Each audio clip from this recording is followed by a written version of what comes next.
Film dimulai dengan memperlihatkan seorang wanita bernama Elsie.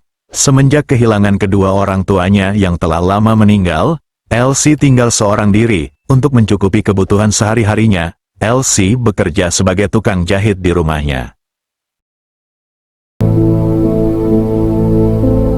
Suatu hari, ketika kiosnya hendak tutup, datang seorang pria yang cukup sudah berumur. Pria itu bernama Joel. Di sana Joel memohon agar bisa menolongnya untuk dibuatkan setelan jas untuk digunakannya.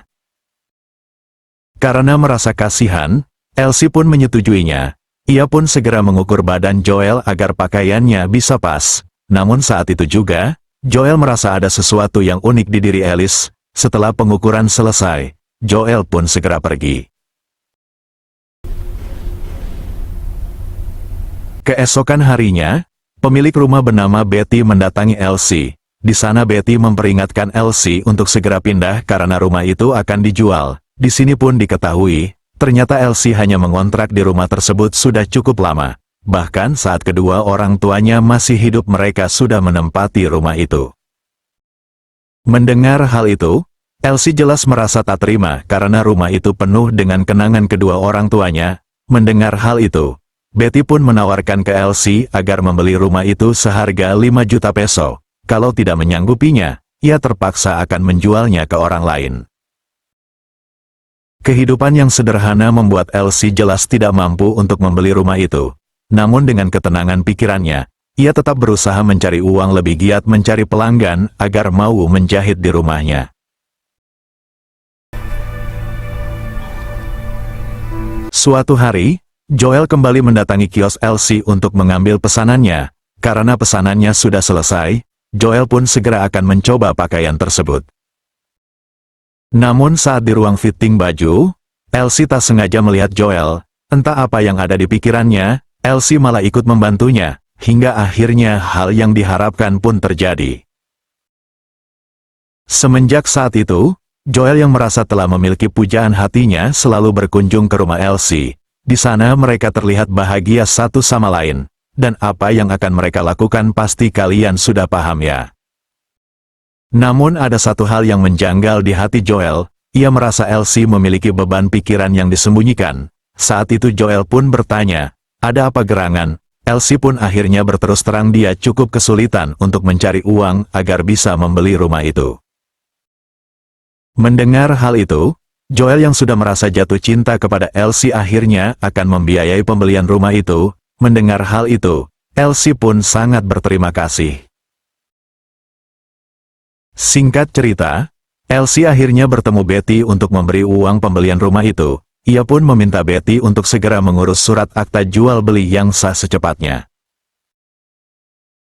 Setelah kepergian Betty, entah apa yang merasuki pikiran Elsie, ia malah memanfaatkan patung manekin yang ada di kiosnya, sungguh di luar nurul. Suatu hari, datang seorang wanita muda mendatangi kios Elsie. Wanita itu bernama Gigi. Dengan sikap dinginnya, ia meminta Elsie untuk dibuatkan gaun. Namun saat itu sikapnya justru membuat Elsie curiga. Namun dengan pikiran yang positif dan profesional, ia tetap akan mengerjakan pesanan milik Gigi. Singkat cerita, Gigi kembali menemui Elsie karena pakaiannya sudah selesai. Saat hendak mencobanya, Elsie yang tanpa sengaja sebuah jarum masih terselip di pakaian itu sehingga mengenai Gigi. Sontak saat itu Gigi pun marah. Di saat bersamaan, Joel datang untuk menenangkan Gigi. Di sini fakta pun terungkap, ternyata Gigi adalah anaknya Joel. Merasa kecewa, Gigi pun segera pergi, disusul ayahnya. Sesampainya di rumah, Gigi meluapkan amarahnya. Ia merasa tidak terima dengan sikap ayahnya yang sudah mencari pacar baru, padahal istrinya atau ibu Gigi baru saja meninggal. Gigi yang penuh dengan rasa sedih didatangi oleh pacarnya. Di sana mereka mencoba menghibur diri dari kesedihan dengan berolahraga. Aktivitas itu cukup jitu karena membuat mereka begitu senang dan bahagia. Suatu hari, Gigi kembali menemui Elsie. Kedatangan Gigi saat itu justru menambah beban pikiran buat Elsie. Saat itu Gigi meminta Elsie untuk melenyapkan ayahnya. Apabila berhasil, Elsie akan mendapatkan uang yang cukup besar. Bukan hanya itu, Gigi juga mengancam Elsie dengan sebuah video saat dirinya dengan ayahnya. Apabila tidak melakukannya, video tersebut akan tersebar di internet. Saat itu Gigi memberikan waktu 24 jam untuk melaksanakannya. Masalah yang dihadapi Elsie cukup berat. Yang satu belum kelar, muncul masalah baru. Kali ini Betty mendatangi Elsie untuk menaikkan harga jual rumah, yang awalnya sepakat 5 juta peso. Betty malah meminta tambahan 2 juta peso. Hal itu jelas membuat Elsie kecewa.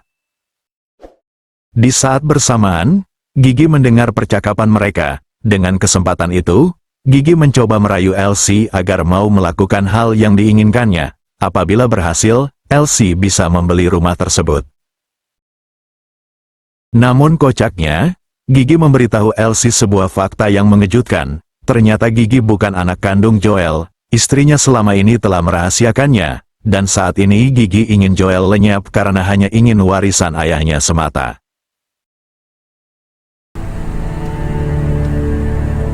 Keesokan harinya, Gigi kembali menemui Elsie. Di sini Elsie akhirnya menyetujui kesepakatan dengan Gigi. Ia pun meminta cara bagaimana cara melenyapkan ayahnya itu. Saat itu Gigi pun memberi uang muka sebesar 3 juta peso. As promised. Suatu hari, Joel menemui Elsie di kiosnya. Dengan penuh kematangan, Elsie akhirnya menyuntikkan racun di tubuh Joel membuatnya tidak sadarkan diri. Karena merasa sudah berhasil, Elsie memberitahu Gigi untuk datang ke kiosnya. Setibanya Gigi datang, tanpa diduga, polisi sudah ada di sana untuk menyergapnya. Ternyata semua itu adalah rekayasa untuk menjebak Gigi. Karena sebelumnya, Elsie menceritakan fakta yang sebenarnya kepada Joel kalau Gigi bukan anak kandungnya. Bukan hanya itu, kedatangan Gigi sebelumnya ternyata ada Joel di sana dan merekam semua ucapan Gigi untuk bukti kejahatannya. Karena usahanya gagal dan tidak bisa mengelak lagi, Gigi akhirnya digiring ke kantor polisi. Sedangkan Elsie dan Joel hidup bahagia dan berhasil memiliki rumah itu seutuhnya. Dan akhirnya, film pun selesai.